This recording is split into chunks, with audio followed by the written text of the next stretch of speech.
1장. 하나님의 뜻을 따라 그리스도 예수의 사도로 부르심을 받은 바울과 형제 소스데네는 고린도에 있는 하나님의 교회 곧 그리스도 예수 안에서 거룩하여지고 성도라 부르심을 받은 자들과 또 각처에서 우리의 주 곧 그들과 우리의 주 되신 예수 그리스도의 이름을 부르는 모든 자들에게 하나님 우리 아버지와 주 예수 그리스도로부터 은혜와 평강이 있기를 원하노라. 그리스도 예수 안에서 너희에게 주신 하나님의 은혜로 말미암아 내가 너희를 위하여 항상 하나님께 감사하노니 이는 너희가 그 안에서 모든 일 곧 모든 언변과 모든 지식의 풍족함으로 그리스도의 증거가 너희 중에 견고하게 되어 너희가 모든 은사의 부족함이 없이 우리 주 예수 그리스도의 나타나심을 기다림이라. 주께서 너희를 우리 주 예수 그리스도의 날에 책망할 것이 없는 자로 끝까지 견고하게 하시리라. 너희를 불러 그의 아들 예수 그리스도 우리 주와 더불어 교제하게 하시는 하나님은 미쁘시도다. 형제들아, 내가 우리 주 예수 그리스도의 이름으로 너희를 권하노니 모두가 같은 말을 하고 너희 가운데 분쟁이 없이 같은 마음과 같은 뜻으로 온전히 합하라. 내 형제들아, 글로의 지편으로 너희에 대한 말이 내게 들리니 곧 너희 가운데 분쟁이 있다는 것이라.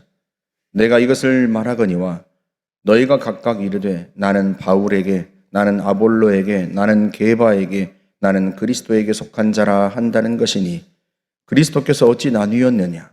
바울이 너희를 위하여 십자가에 못 박혔으며 바울의 이름으로 너희가 세례를 받았느냐? 나는 그리스보와 가이오 외에는 너희 중 아무에게도 내가 세례를 베풀지 아니한 것을 감사하노니 이는 아무도 나의 이름으로 세례를 받았다 말하지 못하게 하려 함이라.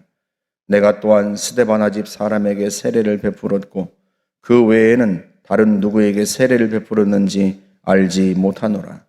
그리스도께서 나를 보내심은 세례를 베풀게 하려 하심이 아니요 오직 복음을 전하게 하려 하심이로되 말의 지혜로 하지 아니함은 그리스도의 십자가가 헛되지 않게 하려 함이라. 십자가의 도가 멸망하는 자들에게는 미련한 것이요 구원을 받는 우리에게는 하나님의 능력이라.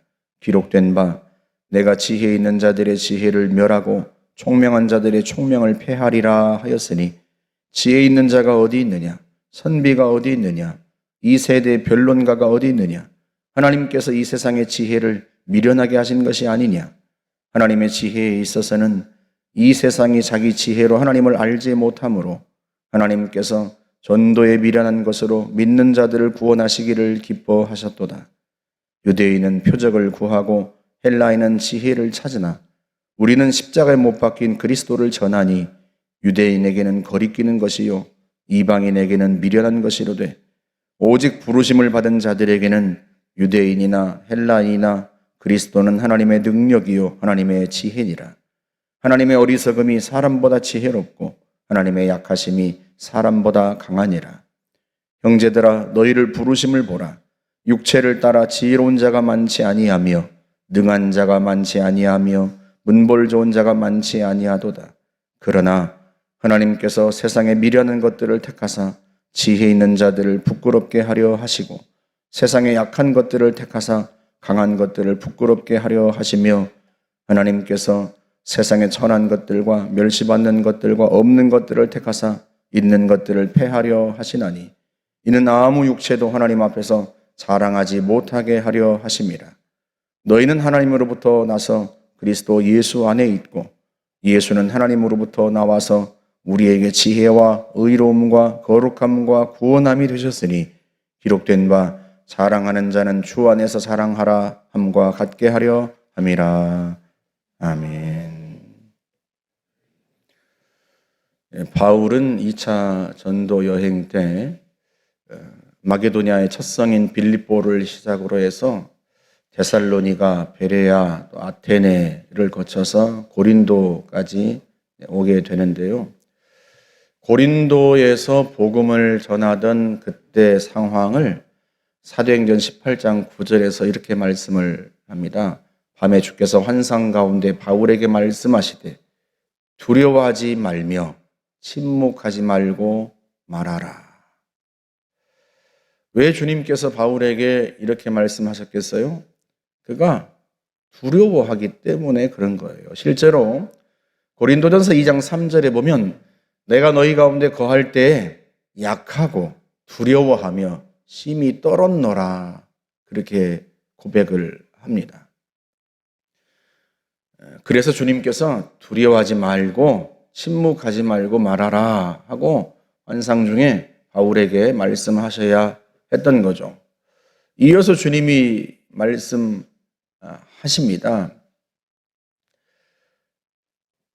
어떤 사람도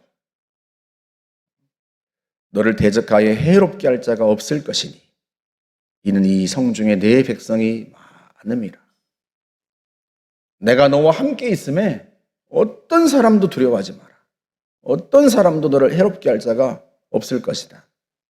게다가 이 성중에 내 백성이 많다. 예수 믿는 사람들이 많다 이런 뜻이 아니고 예수 믿을 사람이 많다 그런 뜻이에요. 그래서 바울이 주님의 말씀에 순종해서 고린도에 1년 6개월 동안 머물면서 복음을 전하고 많은 사람들을 주님께로 인도합니다. 고린도 교회가 그렇게 세워진 거예요. 그러면 왜 바울이 고린도 교회에 편지를 썼는가? 또 언제 썼는가?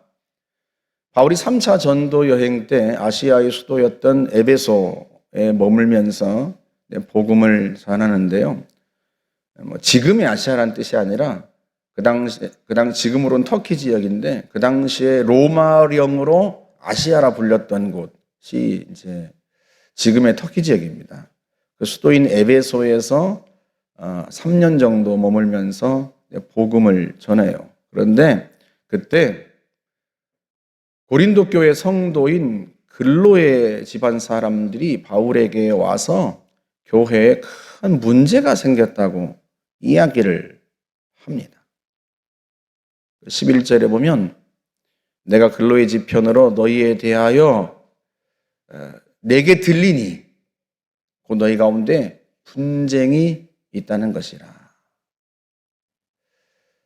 사람들이 서로 분열하여서 싸우고 있다 하고 글로의 집안 사람들이 바울에게 와서 이야기를 한 거예요. 그 외에도 몇몇 사람들이 스데바나나 부두나도 아가이고 이런 사람들이 바울에게 와서 교회의 여러 문제들에 대해서 얘기하고 또 성도들이 궁금해하는 것에 대한 질문을 합니다. 거기에 대해서 문제를 해결하고 답을 주기 위해서 편지를 쓴 거예요. 그게 고린도 전서예요. 바울이 이 쓴 편지로 인해서 고린도 교회의 문제가 해결되었으면 얼마나 좋았겠어요. 그런데 문제가 해결되기는커녕 이게 더 심각해져서 끝내 바울이 에베소에서 잠깐 고린도에 들러야 했습니다. 그런데요, 바울이 문전박대를 당해요. 그 내용이 고린도 후서에 이제 기록되어 있는데요. 바울이 성도들에게 크게 상처를 입고 에베소로 돌아와서 눈물로 편지를 씁니다. 우리가 소위 그걸 눈물의 편지라고 이야기를 하는데요. 이 눈물의 편지를 받고서 비로소 고린도 교회 성도들이 잘못을 뉘우치고 회개합니다. 그 소식을 바울이 듣고 기쁨으로 쓴 편지가 고린도 후서예요. 아무튼 고린도 교회만큼 바울의 속을 썩인 교회가 없습니다. 그 중에 제일 큰 문제가 글로의 집안 사람들이 이야기한 것처럼 분쟁이었어요. 이 문제를 무려 1장부터 4장에 이르기까지 길게 이 문제를 다루는데요. 오늘 본문 12절에서 바울이 이야기하기를 너희가 각각 이르되 나는 바울에게 나는 아볼로에게 나는 게바에게 나는 그리스도에게 속한 자라 한다는 것이니 그러니까 교회가 네 파로 나뉘어서 싸우는 거예요. 사도행전 18장 27절에 보면 아볼로라고 하는 사람이 고린도로 건너가서 이제 복음을 전했다는 내용이 나옵니다. 아볼로는 성경에 능통한 자였고 그리고 언변이 뛰어난 자였어요. 여러분 그 당시 헬라 문화권에서는요, 지식이 많고 또 말을 잘하는 사람, 언변이 좋은 사람은 최고의 지혜자로 그렇게 여겼습니다. 그러다 보니까 고린도 교회 안에서 아볼로를 추켜 세우고 아볼로를 추종하는 사람들이 생겨난 거죠. 소위 아볼로파가 생겨난 거예요. 게바, 곧 베드로를 따르는 사람들도 생겨났는데 아마도 유대계 그리스도인들이었을 거예요.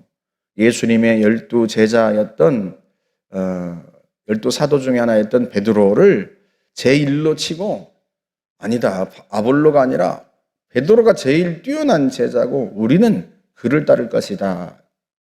그런 사람도 생겼습니다. 소위 베드로파, 게바파란 말이죠.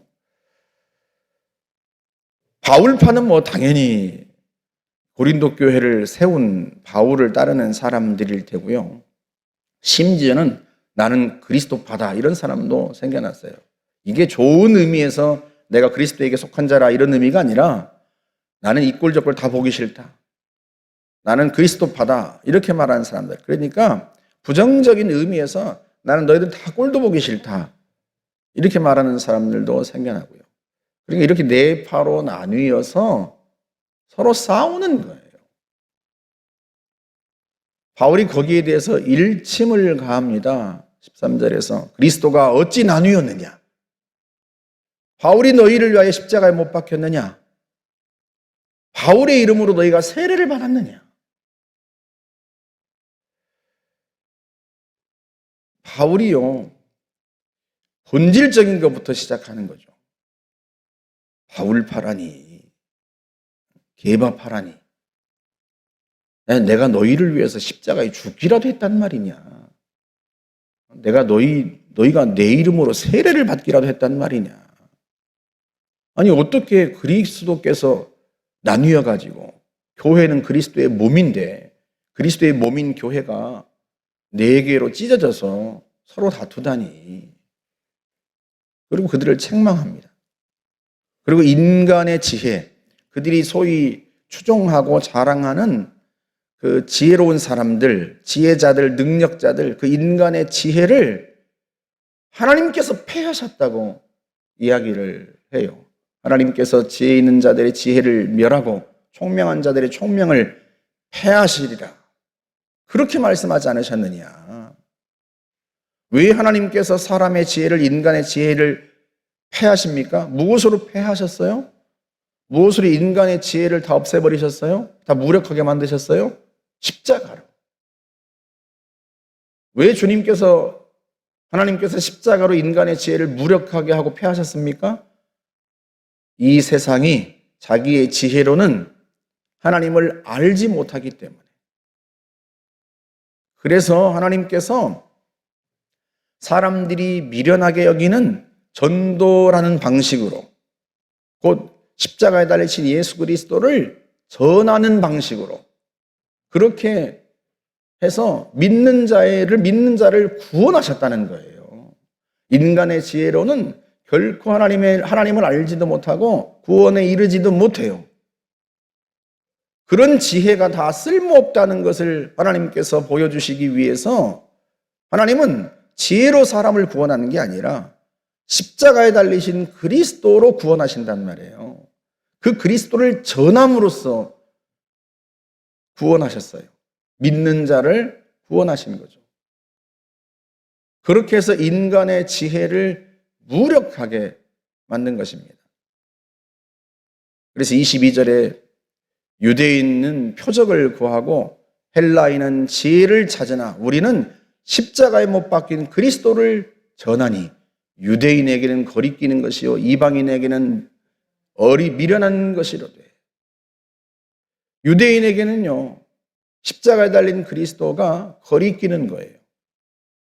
그리스도라면, 메시아라면 권능으로 세상의 나라를 정복하고 다스려야 하는 거 아니냐.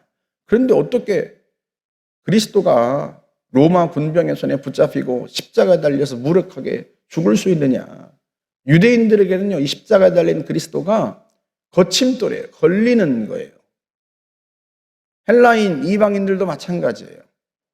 그들이 추종하는 신이라고 하는 존재는 인간을 지배하고 다스리고 그런 존재란 말이죠.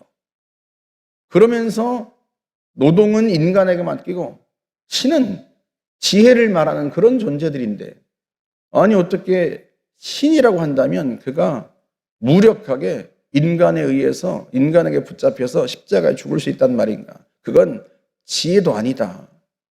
이렇게 말한다는 거예요. 하지만 부르심을 입은 자들에게는, 구원받은 자들에게는요, 유대인이나 헬라인이나 그리스도는 하나님의 능력이요 하나님의 지혜니라.